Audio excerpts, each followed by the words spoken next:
What could you do to improve yourself?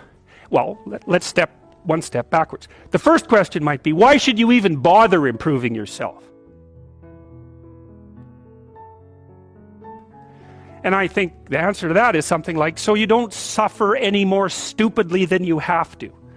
And maybe so others don't have to either. It's something like that. You know, like there's a real injunction at the bottom of it. It's not some casual self-help doctrine. It's that if you don't organize yourself properly, you'll pay for it, and in a big way, and so will the people around you. Now, and you could say, well, I don't care about that, but that's actually not true. You actually do care about that, because if you're in pain, you will care about it. And so you do care about it, even if it's just that negative way, you know. It's very rare that you can find someone who's in excruciating pain who would ever say, well, it would be no better if I was out of this. It's sort of, pain is one of those things that brings the idea that it would be better if it didn't exist along with it. It's incontrovertible.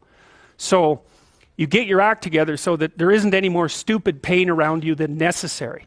Well, so then the question might be, well, how would you go about getting your act together? And the answer to that, and this is a phenomenological idea too, it's something like, look around for something that bothers you and see if you can fix it.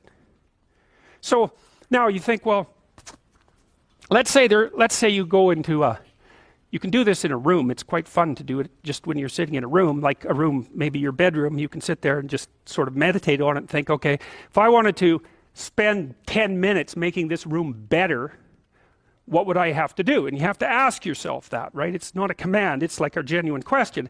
And things will pop out in the room that you know, like there's a stack of papers over there that's kind of bugging you, and you know that maybe little order there would be a good thing, and you know, there's some rubbish behind your computer monitor that you haven't attended to for like 6 months, and the room would be slightly better if it was a little less dusty and the cables weren't all tangled up the same way. And like if you allow yourself just to consider the expanse in which you exist at that moment, there'll be all sorts of things that'll pop out in it that you could just fix.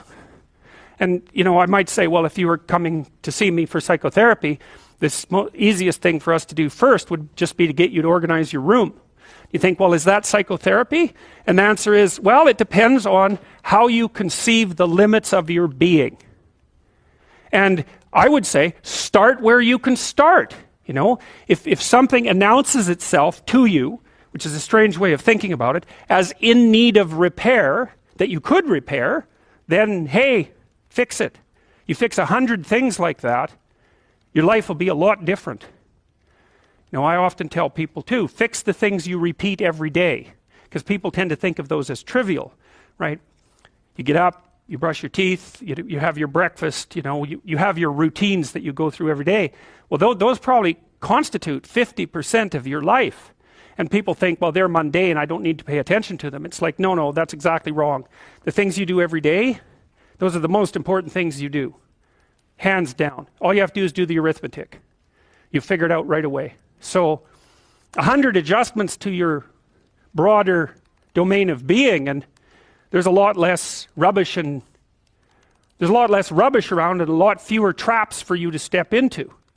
And so that's in keeping with Jung's idea about erasing once you've got your mind and your emotions together, and once you're acting that out, then you can extend what you're willing to consider yourself and start fixing up the things that are part of your broader extent. Now, sometimes you don't know how to do that. So you might say, imagine you're walking down Bloor Street and there's this guy who's like alcoholic and schizophrenic and has been on the streets for 10 years. He sort of stumbles towards you and, you know, incoherently mutters something. That's a problem. And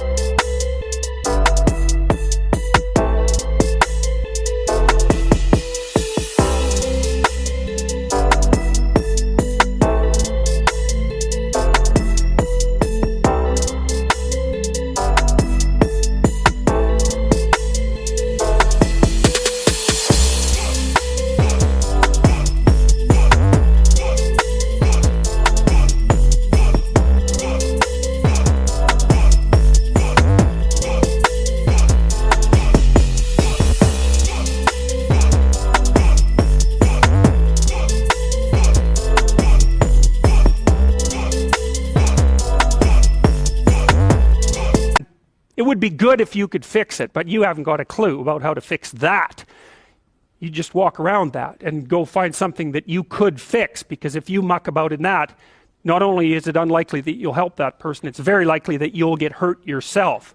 So, just because while you're experiencing things announce themselves as in need of repair doesn't mean that it's you right then and there that should repair them. You have to have some humility. You don't walk up to a helicopter that isn't working and just start tinkering away with it. You have to stay within your domain of competence. But most of the time, if people look at their lives, it's a very interesting thing to do. I like the idea of the room, because you can do that at the drop of a hat. You go back to where you live and sit down and think, okay, I'm going to make this place better for half an hour. What should I do? And you have to ask, and things will just pop up like mad. And it's partly because your mind is a very strange thing. As soon as you give it a name, a genuine aim, it'll reconfigure the world in keeping with that aim. That's actually how you see to begin with. And so if you set it a task, especially, you have to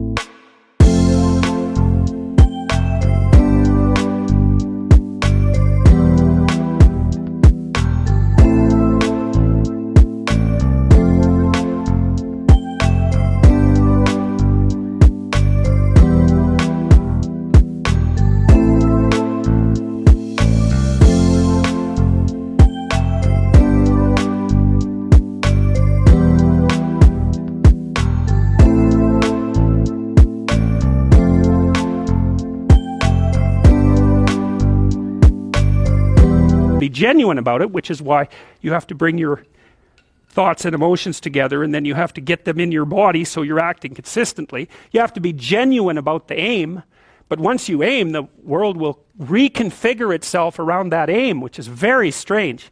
It's technically true.